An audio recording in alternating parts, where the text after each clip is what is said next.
J'ai eu le privilège d'aller à l'avant-première de Excurio, qui a fait une formidable démonstration de force de ce que peut être la 3D en temps réel, justement, dans lesquelles on est immergé pour raconter des histoires. Ils ont investi la ville de Carcassonne en 1304 en multipliant des scènes où on suit un jeune noble qui est chargé de protéger la ville, qui rentre dans cette ville qui est assiégée. On est en pleine inquisition.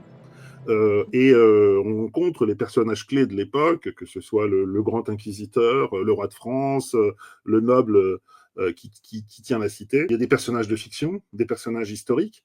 Ils ont mélangé les deux. Le fiction, c'est le fameux Simon de l'étang. Agnès, c'est la fille du peuple.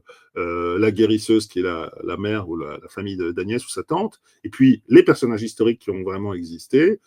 Geoffroy d'Ably, Geoffroy de Varennes, Philippe le Bel, qui est roi de France, Élie Patrice, Guy Chevrier. Et là, on est dans le cœur de l'histoire et on mélange les deux.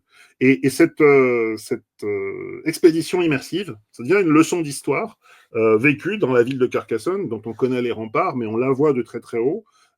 Et à partir de là, ils ont inventé une histoire qui, comme on le disait, mélangeait les deux, en 3D. Donc on se balade à un moment donné dans le marché de Carcassonne, on assiste à l'entraînement des combats. On a vu l'extrait Mais c'est sur quel device, par contre?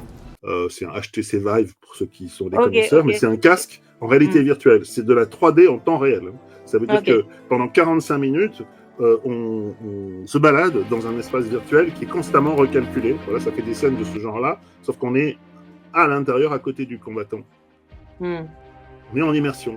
Et donc, c'est tout un travail qui est fait, qu'on a suivi depuis longtemps au KIF, qu'ils avaient appliqué ces méthodes pour différentes expéditions à Notre-Dame de Paris, aux pyramides. Récemment, c'était avec le Muséum d'histoire naturelle autour des dinosaures et de toute la vie depuis 3 milliards d'années sur Terre. C'est vraiment un médium qui est en train de s'imposer.